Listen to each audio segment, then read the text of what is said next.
Oh, it says we're going live. Should we leave meeting? Oh, we're live streaming. We're about to live stream. Okay, are you opening up? What am I doing? I'm not sure what to do. I'm opening.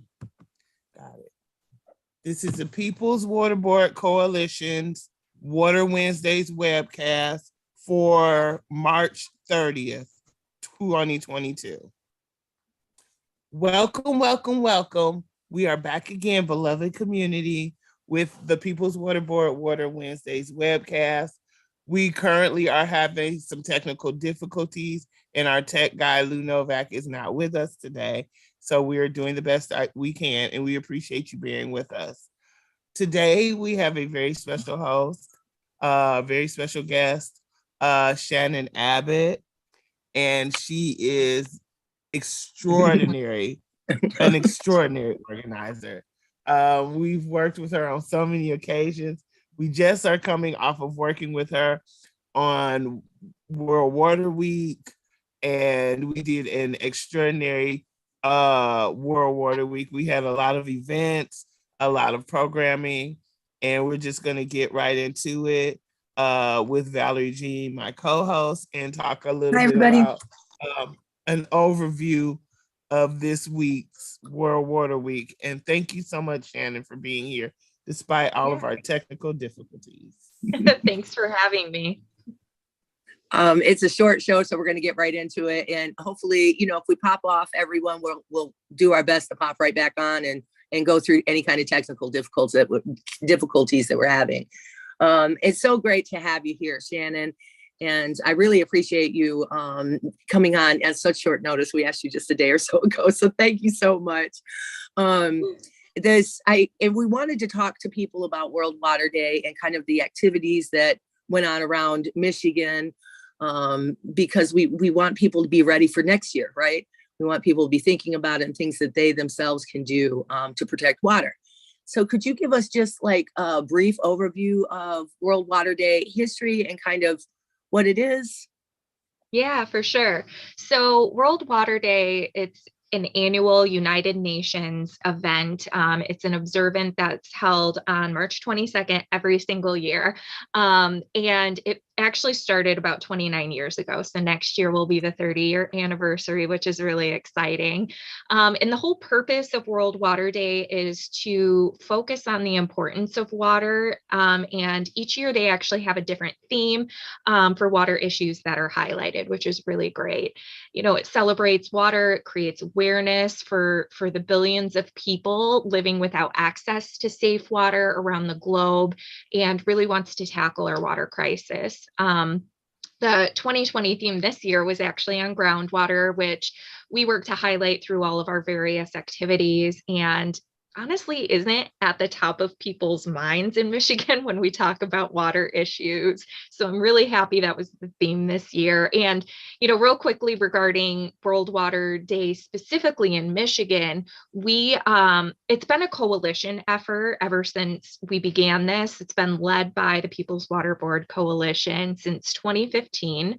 And it's focused on legislator awareness along with community education and advocacy on issues that we're facing here in Michigan by both residents and grassroots organizations.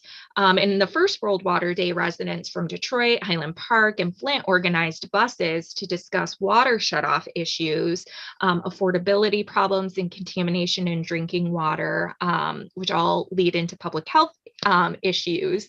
Yeah. And over the year, World Water Day in Michigan has become a larger event, a bigger event, covering more topics and including more communities across the state, and has grown into a week-long effort. And sometimes World Water Week for us here in Michigan.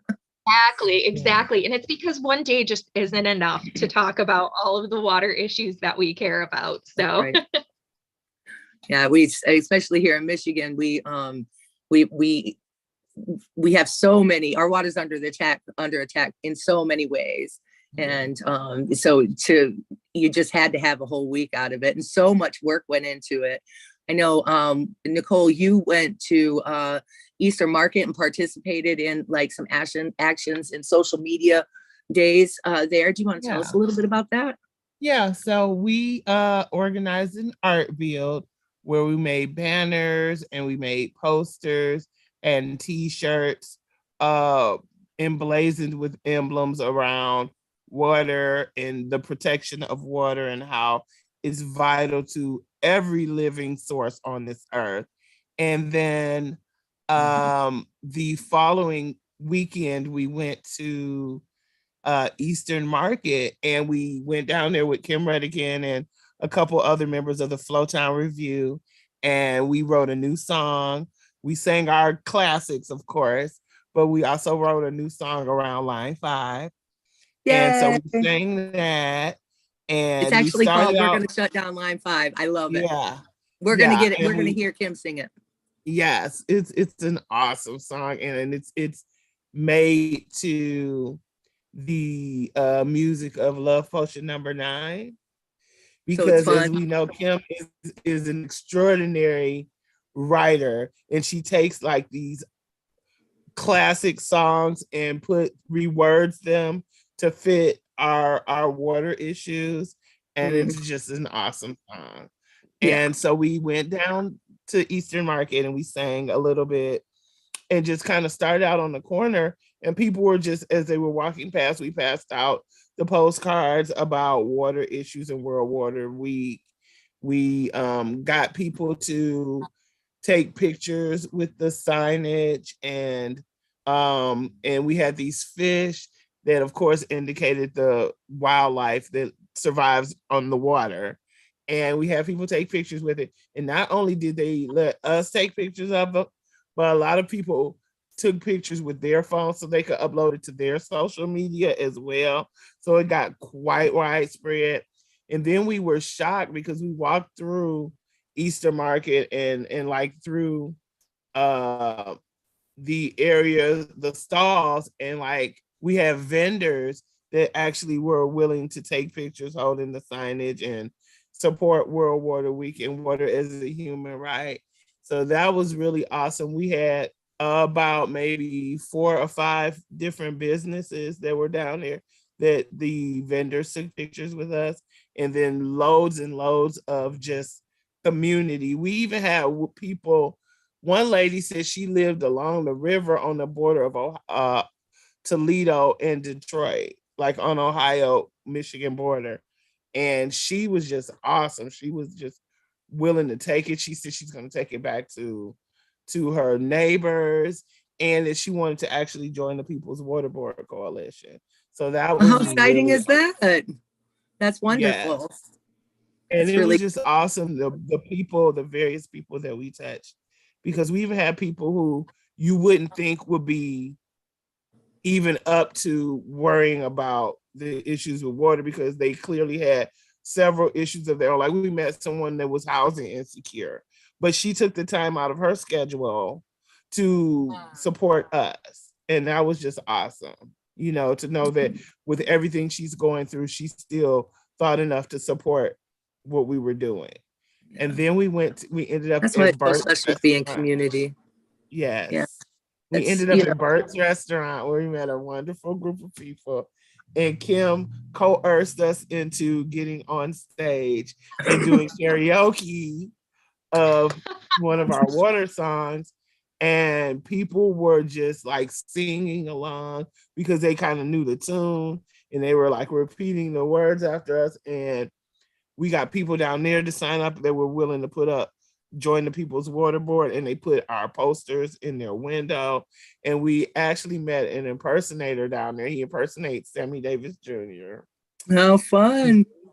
He's really good, and he wanted us to come sing with him on occasion. Oh. So we've decided that we'll like go down there maybe once a month and do a Flowtown karaoke day. And that's the best way to get the message out, just talking to people on the street, being in community, having these conversations.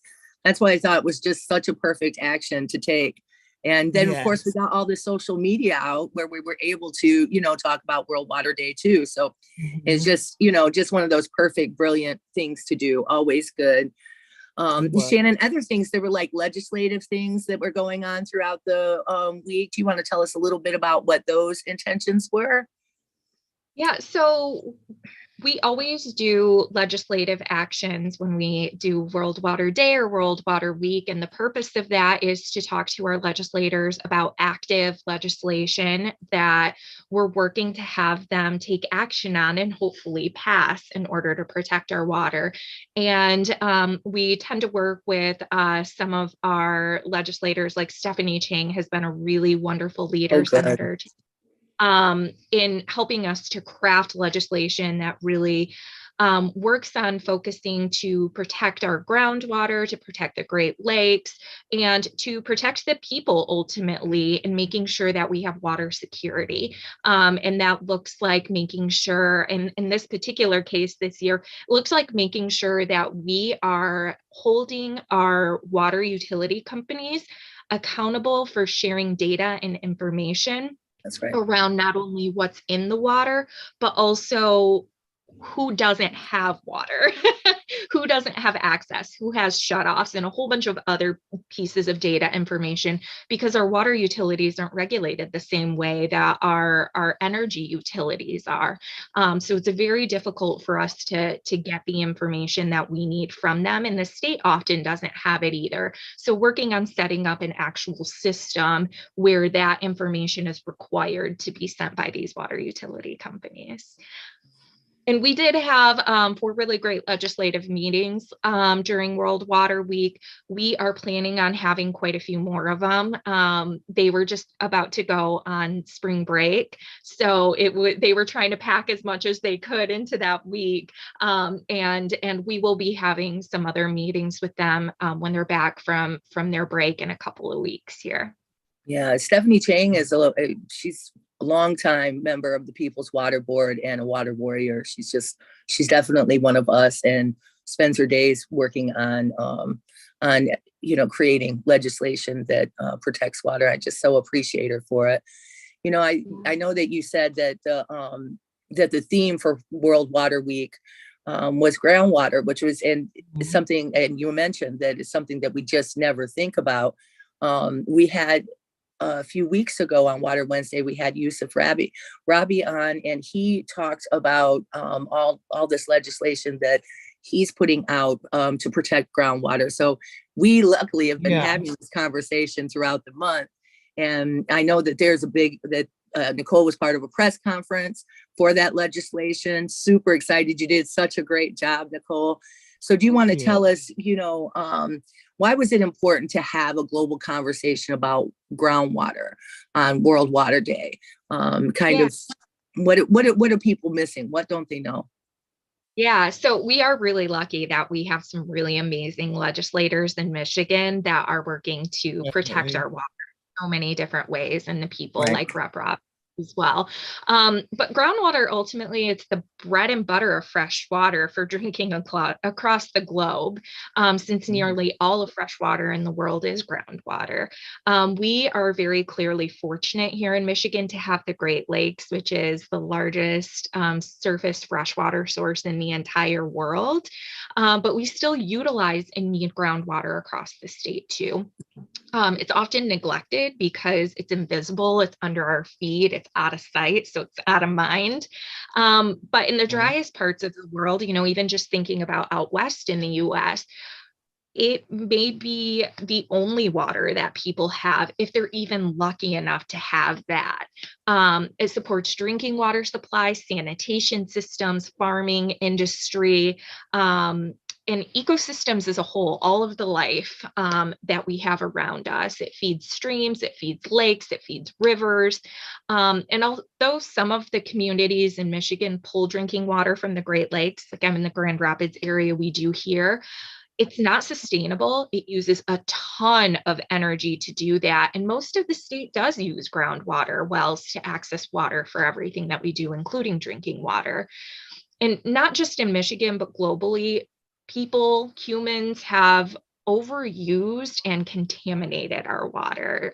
Thinking of water privatization, water plundering, which is the mass extraction of water, and contamination through things like CAFOs, which is large agricultural farming, PFAS contamination, fracking, and a whole bunch of other things. And groundwater, it's going to play a critical role in adapting to climate change. And if it's not protected as a precious resource, we're going to experience even greater water shortages around the world, but also here in Michigan. And people are going to come to Michigan because we do have the Great Lakes and we want to protect those as well. So, that's the part that's so insidious to me about the bottled water companies is they know when they empty groundwater and aquifers and things like that.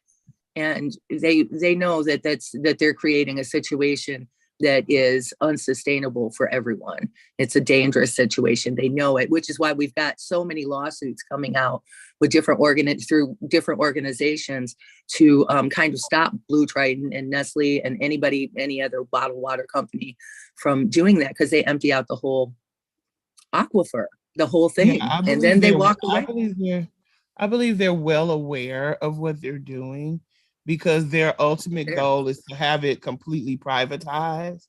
So if you drain the aquifers where there's no replenishment of it, and then people in areas don't have access, they're going to have to buy water to survive. Yeah. Well, the CEO of Nestle a few years ago very publicly said that water isn't a human right, and he wasn't budging from that it needed to be commodified, which of course we all know that when the commodification of water is the worst thing humans have ever done to each other and the earth, just the absolute worst. Yes, definitely. What can people do you think, to kind of really start protecting groundwater, and what kinds of things can people do to get involved? Yeah, so the first thing that I think about is ultimately educating yourself on where groundwater is in your area, where your water is actually coming from. So if you're getting it from a municipal source, where are they getting the water from, as an example, because oftentimes it's wells feeding into groundwater resources.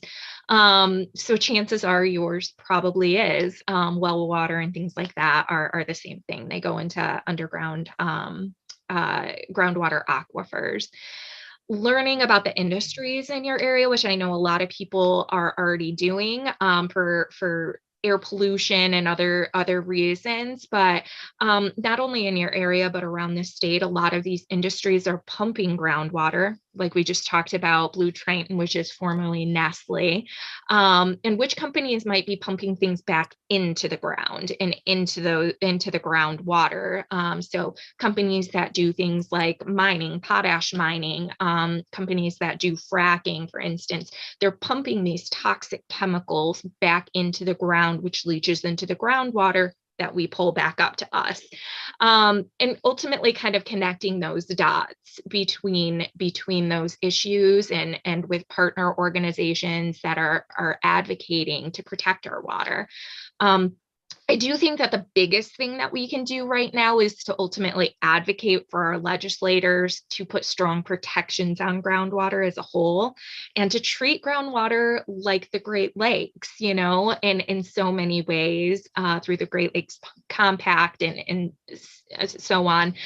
We think about the Great Lakes as something that's really precious that needs to be protected and ultimately doesn't have enough protections, but groundwater isn't even protected the same way the Great Lakes are. And it's we have so much underneath us that we need to have preserved for the future. And lastly, I think that we all need to save the dates for next year because we want to encourage other people to get involved, and we want as much involvement from you as we possibly can get.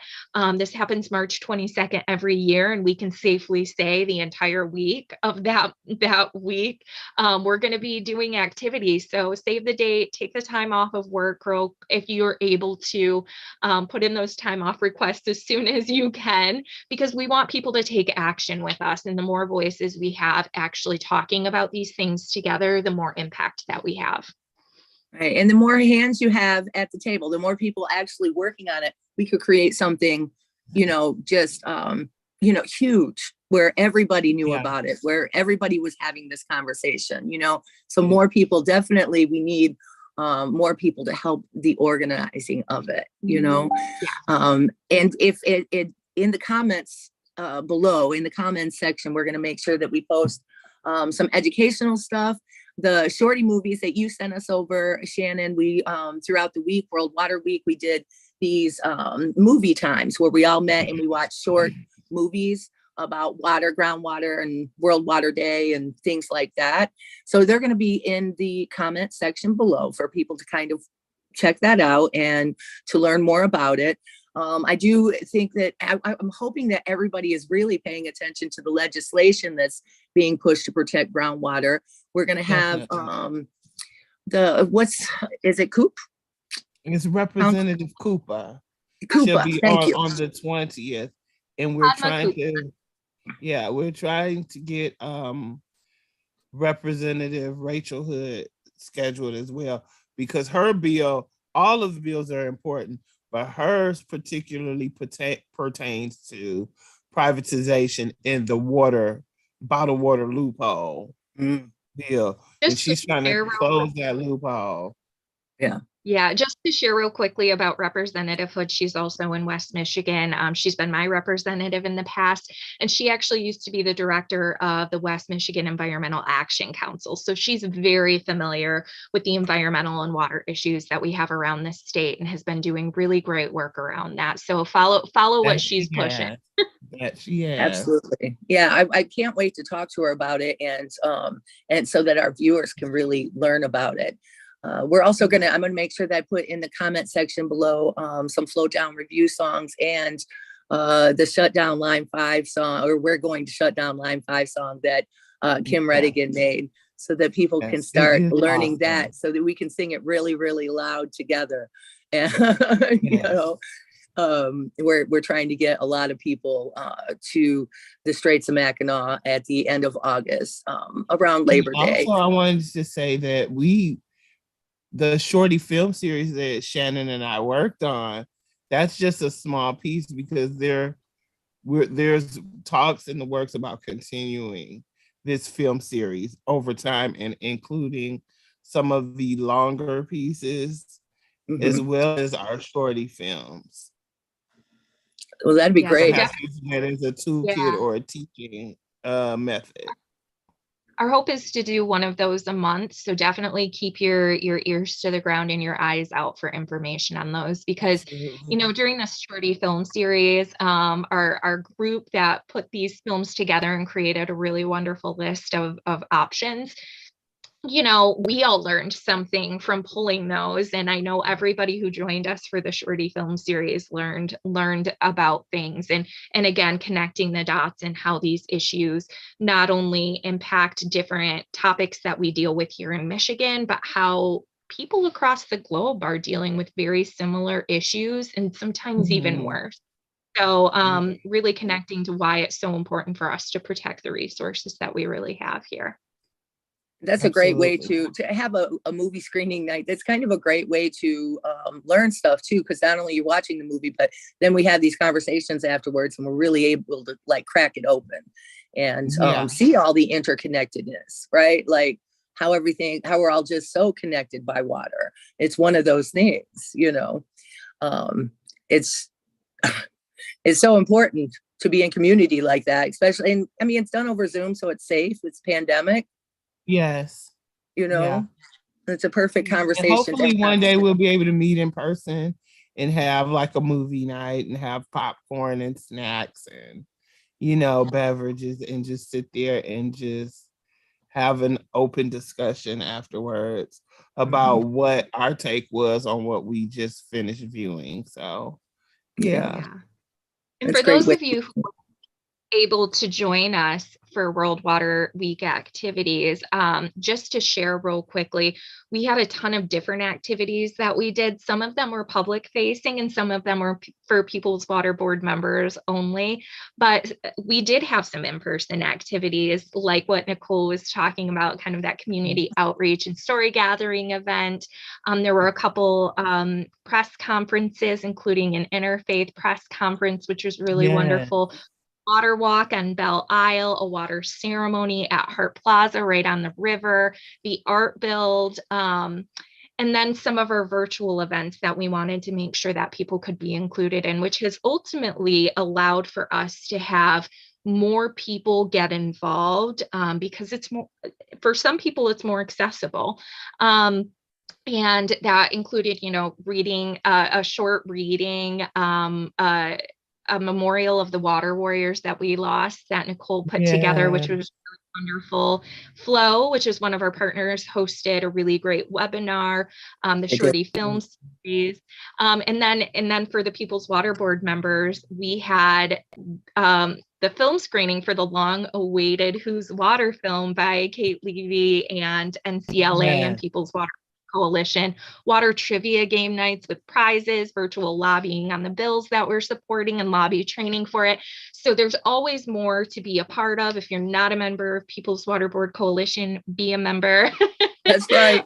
Yes. Get at us. But also know that you don't have to be a member to get involved either. Right. That's true. We would really like for you to be a member so that you can educate yourself more on water issues and know what's going on in your community and across the state and around the globe.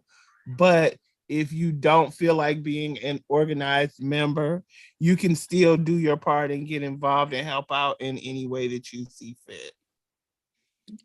Absolutely. Yeah. And we're going to make sure that we tell people on every Water Wednesday kind of things that are coming up. We'll remind folks about the film series that you all are planning. And, just try to keep everybody afloat of what's going on. Absolutely. We'll make sure that we do that. Absolutely. This is such a great conversation, Shannon. I just appreciate you so much and all the work that you do to really make the world a better place. We appreciate you. And again, thank you for coming on such short notice. Also want to thank Lou, our background guy, and Rosalind Walker, who manages our Facebook and sharing content. Thank you. And of course, Nicole, thank you for always being on this journey with me. I appreciate everybody, all of the things that come together to make this happen so that we're able to talk to everybody every week. Such a great thing. And until next time, my friends, take care of each other. Try to stay afloat. Bye. Bye. Bye.